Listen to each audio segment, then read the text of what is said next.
नमस्ते दोस्तों, बहुत बहुत स्वागत है आप सबका मेरे YouTube channel the naturopath clinic में। दोस्तों, इसके पहले जो वीडियो था उस वीडियो में हमने एनिमल मिल्क और डेयरी प्रोडक्ट्स के बारे में कुछ साइंटिफिक फैक्ट्स के बारे में समझने का जानने का प्रयास किया था।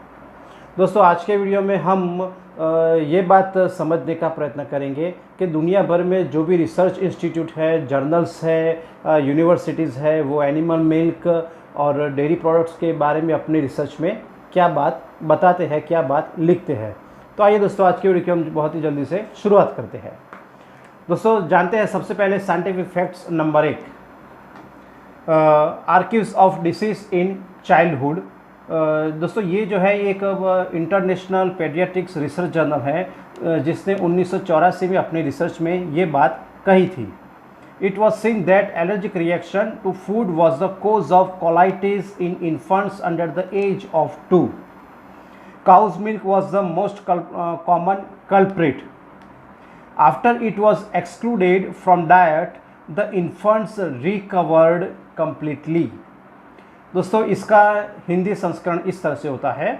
यह देखा गया था कि भोजन के लिए एलर्जी की प्रतिक्रिया 2 वर्ष से कम उम्र के शिशुओं में कोलाइटिस का कारण थी। गाय का दूध सबसे आम अपराधी था। आहार से बाहर किए जाने के बाद शिशु पूरी तरह से ठीक हो गए।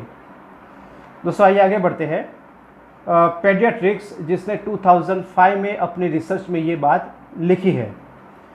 No conclusive evidence exist that cow's milk builds strong bonds in humans. On the contrary, the data shows it promotes bonds fractures.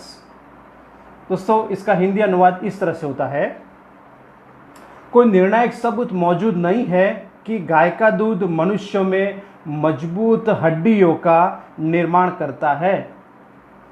इसके विपरीत आंकड़ों से पता चलता है कि यह हड्डियों के फ्रैक्चर्स को बहुत ही बढ़ावा देता है। दोस्तों, आइए जानते हैं scientific facts number 3। UK advertising standard authority जिसने 13 अक्टूबर 2005 में अपने रिसर्च में ये बात बताई है। इन अक्टूबर 2005 the British advertising standard authority force Nestle health in nutrition to withdraw its advertisement in the UK, stating that milk was essential for healthy bones. दोस्तों, इसका हिंदी अनुवाद इस तरह से होता है। अक्टूबर 2005 में ब्रिटिश एडवर्टाइजिंग स्टैंडर्ड अथॉरिटी ने नेस्ले के स्वास्थ्य और पोषण को यूनाइटेड किंगडम में अपने विज्ञापन को वापस लेने के लिए बाध्य किया था, जिसमें यह कहा गया था कि दूध स्वस्थ हड्डियों के लिए आवश्यक था। दोस्तों, आगे बढ़ते हैं, जानते हैं scientific facts number 4। Family practice news जिसने 5 दिसंबर 2001 में अपनी रिसर्च में ये बात लिखी है। Milk can not be considered as a sport drink, does not specifically prevent osteoporosis and might play a role in heart disease and cancer. दोस्तों, इसका हिंदी अनुवाद इस तरह से होता है। दूध को खेल ड्रिंक के तौर पर नहीं माना जा सकता, विशेष रूप से ऑस्टियोपोरोसिस को ये नहीं रोकता। दूध हृदय रोग और कैंसर में बेहद ही अहम भूमिका निभाता है। दोस्तों, आइए आगे बढ़ते हैं, जानते हैं scientific facts number 5। Spring physicians committee for responsible medicine जिसने 2001 में अपने रिसर्च में ये बात डॉक्यूमेंट की है। Milk industry has failed to provide medical proofs that claim that milk has preventive effects against osteoporosis. दोस्तों, इसका हिंदी अनुवाद इस तरह से होता है। दूध उद्योग यह चिकित्सा प्रमाण देने में विफल रहा है जो दावा करता है कि दूध ऑस्टियोपोरोसिस, जो कि हड्डियों की बेहद गंभीर बीमारी है, उसको ये रोकता है। दोस्तों जानते हैं साइंटिफिक फैक्ट्स नंबर 6। दोस्तों ये जो है American journal of public health, जिसने 12 साल स्टडी करने के बाद 1997 में अपने रिसर्च में ये बात डॉक्यूमेंट की है। Harvard university study on 78,000 women revealed that those who drink milk the most were actually greater risk of bone fractures than those who drink little or no milk।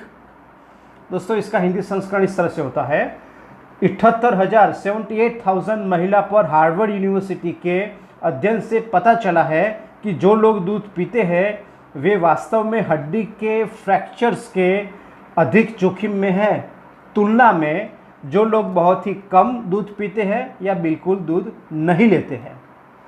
दोस्तों आइए जानते हैं आगे scientific facts number 7। Cornell university, जिसका paediatrics जो department है, जिसने 2005 में ये बात इसने डॉक्यूमेंट की है।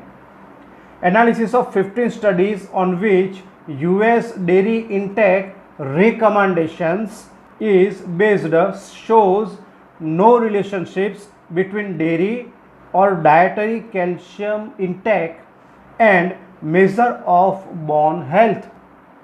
दोस्तों इसका हिंदी अनुवाद इस तरह से होता है, 50 अध्ययनों का विश्लेषण कि जिस पर यूएस ने डेयरी प्रोडक्ट्स के बारे में यह बताया है कि डेयरी प्रोडक्ट्स या कैल्शियम का आहार और हड्डियों के स्वास्थ्य को मापने के बीच कोई भी संबंध नहीं है। दोस्तों आइए जानते हैं scientific facts number 8। Journal of American academy of dermatology, जिसने 2007 में अपने रिसर्च में ये बात डॉक्यूमेंट की है। Major cause of diabetes type 1 and bone disease among teenagers is daily dairy intake. दोस्तों इसका हिंदी अनुवाद इस तरह से होता है, किशोरों में डायबिटीज टाइप 1 और हड्डियों की बीमारी का प्रमुख कारण हर रोज डेयरी प्रोडक्ट्स का सेवन अहम तरीके से बताया गया है। दोस्तों आइए जानते हैं scientific facts number 9। Nutritions review, जिसने 1984 में ये बात अपने रिसर्च में बताई है। Cow's milk and the products made from it are one of the most common food allergens. This is particularly true for the children.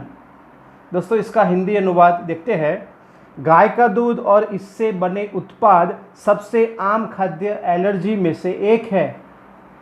यह बच्चों के लिए विशेष रूप से बिल्कुल सच है। दोस्तों आइए जानते हैं scientific facts number 10। Epidemiology review, जिसने 2001 में अपने रिसर्च में ये बात डॉक्यूमेंट की है। The association between dairy products and prostate cancer is one of the most consistent dietary predictors for prostate cancer।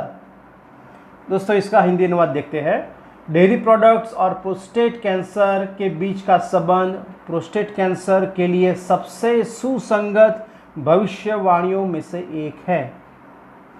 तो दोस्तों ये थे कुछ साइंटिफिक फैक्ट्स एनिमल मिल्क और डेयरी प्रोडक्ट्स के बारे में। दोस्तों इस बात को हम आगे बढ़ाएंगे अगले वीडियो में। आज का वीडियो हम यहीं पे ख़त्म करते हैं। दोस्तों आप अपनी सेहत का ख्याल रखें, स्वस्थ रहे, बिल्कुल सुरक्षित रहे। और दोस्तों फिर से एक बार आपको नम्र विनती करता हूँ, आप अपने खाने में अपने डाइट में एनिमल मिल्क और डेयरी प्रोडक्ट्स का कम से कम उसका उपयोग कीजिए या उसको बिल्कुल पूरी तरह से अवॉइड करें। दोस्तों मेरी वीडियो को आप लाइक कीजिए, शेयर कीजिए, मैक्सिमम सब्सक्राइब कीजिए। दोस्तों आपके कमेंट्स मुझ तक ज़रूर पहुँचाए। बहुत बहुत शुक्रिया दोस्तों।